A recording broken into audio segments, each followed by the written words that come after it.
228, truck 6, truck 3, battalion 3, and the on-call inspector. 2303 West 46th Street, number 208.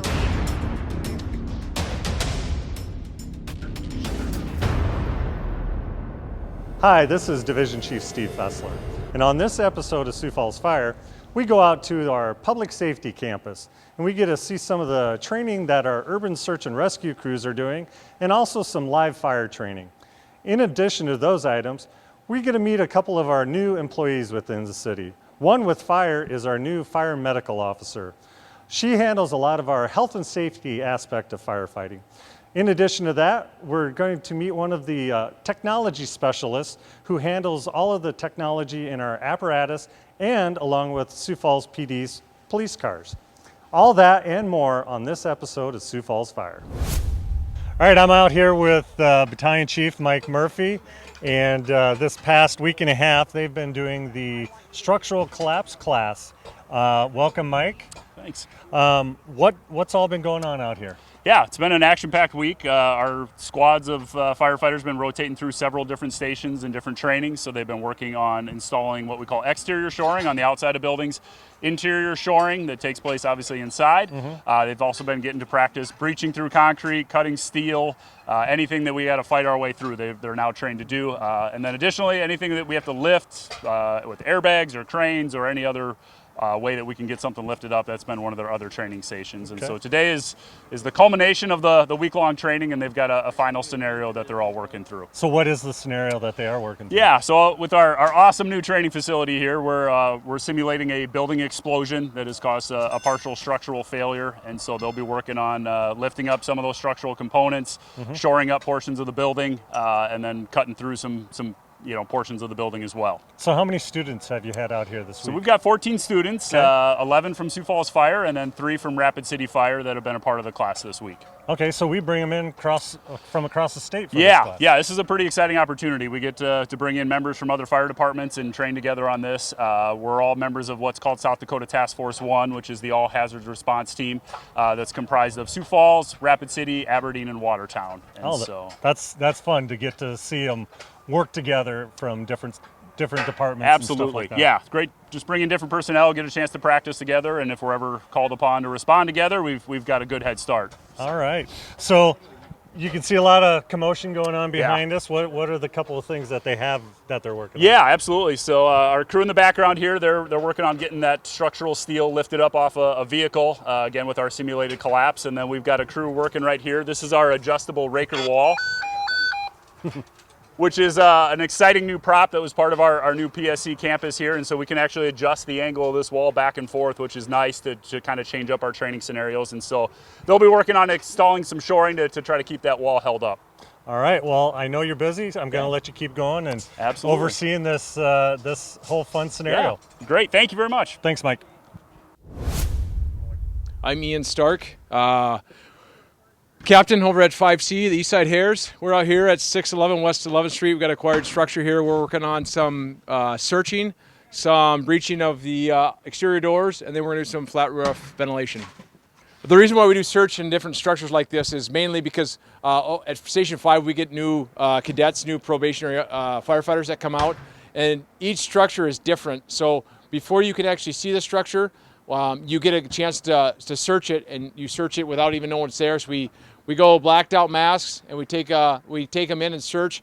It gives them opportunity to feel what it's like to search a structure without being able to see, to be able to kind of orientate themselves to what a structure might be, finding bedrooms, kitchens, bathrooms, doors, and where victims might be.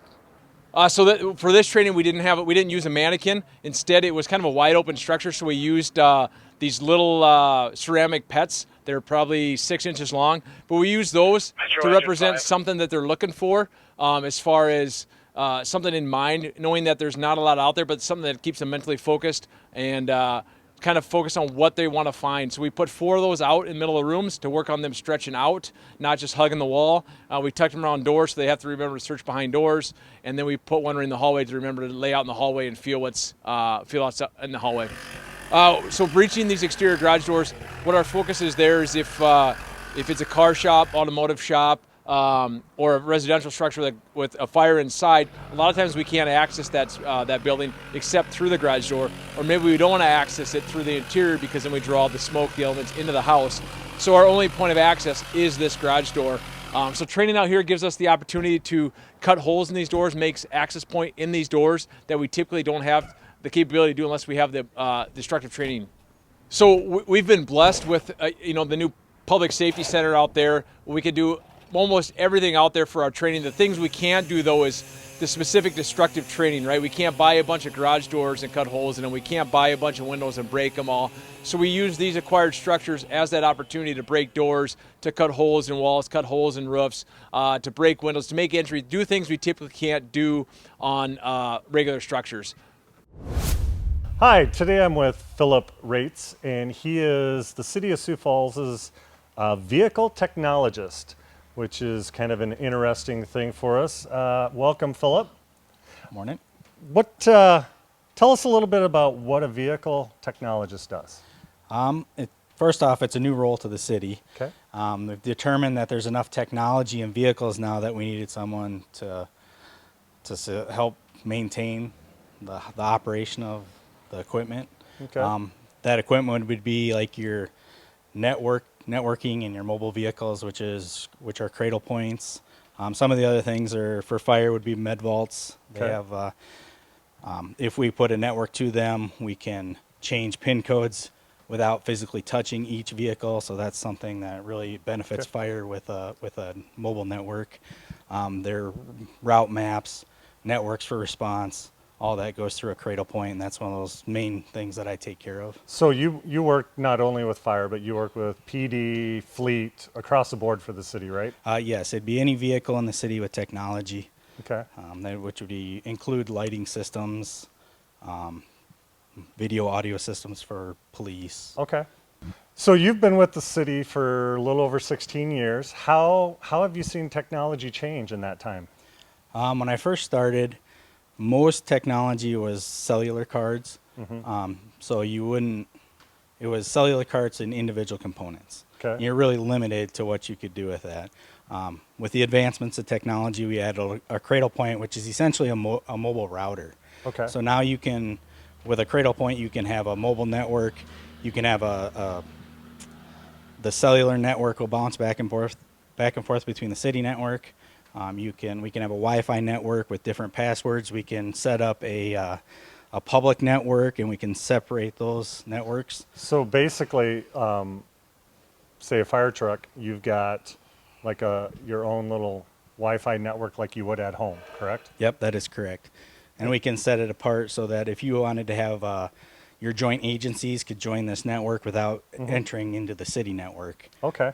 for joint agencies. So it's definitely changed dramatically through the 16 years. It has, yes. And it's not going to stop, is it? I don't think so. I think that's part of this position. It's just going to keep growing. All right. Thank you for your time. And as technology changes, we'll keep stopping back to talk to you. Sounds good. Thank you. Thank you. All right, my name is Captain Bartz. I'm the training officer in charge on A shift. My assignment is Truck Company 3, so I'm stationed out of Station 3. We're out here today, out at the PSC, the Public Safety Campus, doing live fire training. We've been out here all day doing multi-company live fire in a two-story single-family dwelling out here. We've had a lot of good training so far. It's involved all three companies arriving as they would, very realistic type of scenario. We had fire on 2 floors, so that arriving company had to do an assessment, a size up, and then prioritize things based on their updates. So in this case, they arrived and they were told they had victim trapped on the 2nd floor upstairs. So they had to divvy out those assignments accordingly, relay that information to the next arriving company, and then work through those problems. Shortly after that, our battalion chief arrived, assumed command of this scene, and then clarified the existing assignments, and then assigned that next incoming unit to that next priority. So basically a coordinated effort with multiple companies to achieve the objective, which is rescue, which is supported by that fire attack company going in there and pushing in with that hose line. So very realistic conditions. We had real nice fire in there, so all of the members were able to go in there and really experience some of that heat, which is good to do so that when we go out in the streets, they have good fundamentals, good foundation to work off. We've been blessed with the opportunity to have multi-company trainings this year. We've had 2 of them. This new PSC has afforded that capacity. Previously, it's been very difficult to do that. We were able to work resources and move resources so we can get multiple companies out here, which there's a lot of advantages to that. First of which is it's most realistic. Second of all, you get that real good camaraderie between the different crews so that you can understand what the cause and effect of every action is. So instead of notionalizing a crew that they would be doing this or would be doing that, they're literally doing it. And so that reinforces the value in what our companies are doing in relation to the objectives that we've got. So this drill in particular, we had 3 companies out here. We had a truck company and 2 engines out here, so everything really starts to talk to each other really nice, and all those tasks support each other very nicely. We've been able to do that not just shift-wide, but department-wide this year. And so we're seeing really good return on that investment as far as our training model has gone. So all of it's coming together really nice. All these drills, we've had 4 of them this year. They've all been building on each other. Each drill we've added another company, and this was the final one, and we had a full 3 companies out here with just 1 notional crew. So very realistic, and definitely gives our crew members every advantage that we possibly can.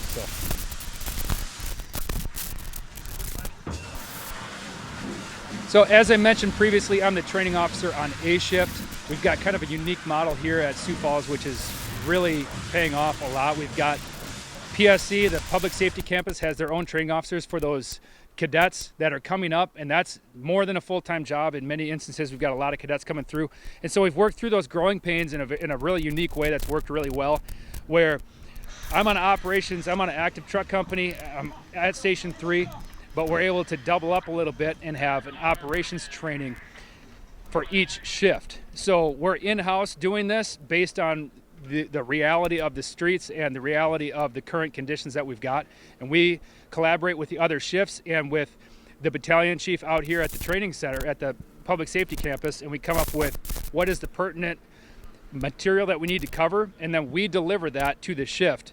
That way we have a unified message across the department, and like I said, we've had really good return on investment with that model. I know we've had other departments ask us about it, and it's working very well for us out here. Here at Sioux Falls Fire Rescue, one of the paramount things that we deal with is our firefighters' health and safety. And with that, one of the things that Sioux Falls Fire Rescue has brought on board here as of late is a new position. And the position is a fire medical officer. And today I have Ashley Wolfgang. She is Sioux Falls Fire Rescue's one of our newest employees, I guess you could say, with us, our fire medical officer. Welcome, Ashley. Hi, thank you. Let's just kind of dig into this. Where are you from originally?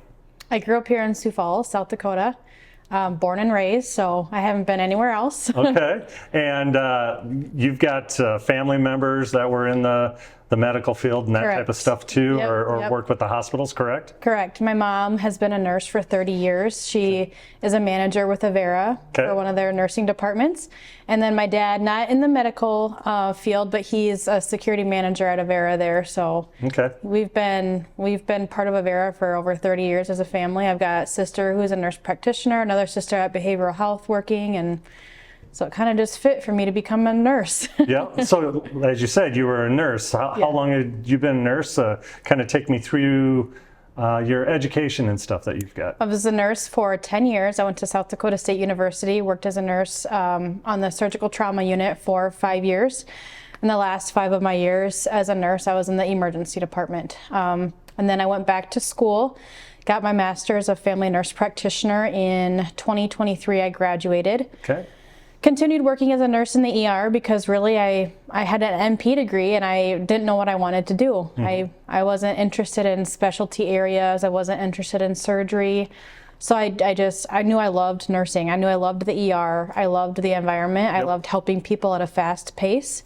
So I stayed as a nurse there. Okay. And then I had a firefighter reach out to me and say, "Hey, did you know we're hiring a fire medical officer? It's a nurse practitioner job." I was like, "I didn't know that." And I Did not know that, so I looked on the job description and I was like, this sounds like something I would love. And here you are, which is awesome. So in your area now as the fire medical officer, what all are you doing for us, I guess is a good way to put it. What are some of your day-to-days? My day-to-day right now, I'm trying to understand firefighters as a whole. You guys are a great bunch. I've seen you guys come in through the ER. I love seeing the passion that you guys have for helping people. And I really wanted to, part of this position is helping those who serve the community. So right now, a big focus is firefighter gets injured. Of course, we work with work comp, getting all of that, an OCMED, getting them back on the truck. I'm kind of that in between, helping them on the internal side, get the firefighter healed back on the truck as soon as possible, walking alongside that process of them. No firefighter likes being taken off the truck. You guys love getting in trucks, love going fast, love helping people. It's what you do. So when you're taken off the truck, it's a huge culture shock.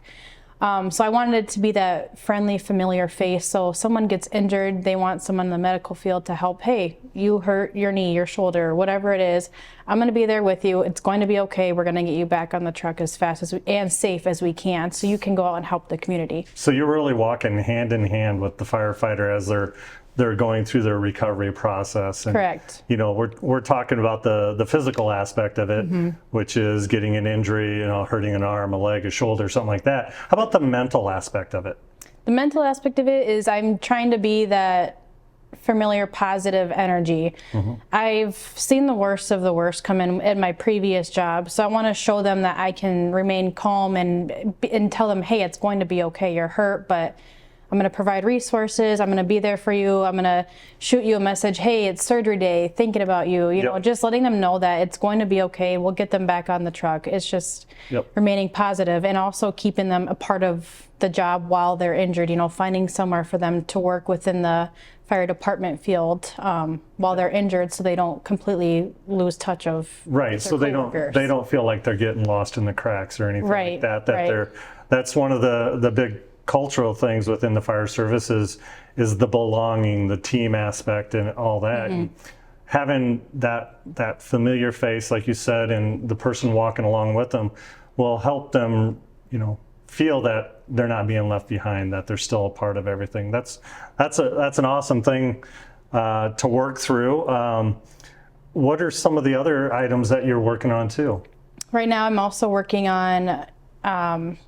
We're going to be doing through the EMT portion too, or the EMS portion, I should say, going back and just walking alongside throughout the EMS. Maybe down the road, I do some ride-alongs and just see how those processes are doing, see how the firefighters are doing on scene of those things, seeing what they really need to keep them healthy and safe. I attended a conference shortly after I started. It's only been 2 months, but I attended a conference on the Science to the Station out in Maryland.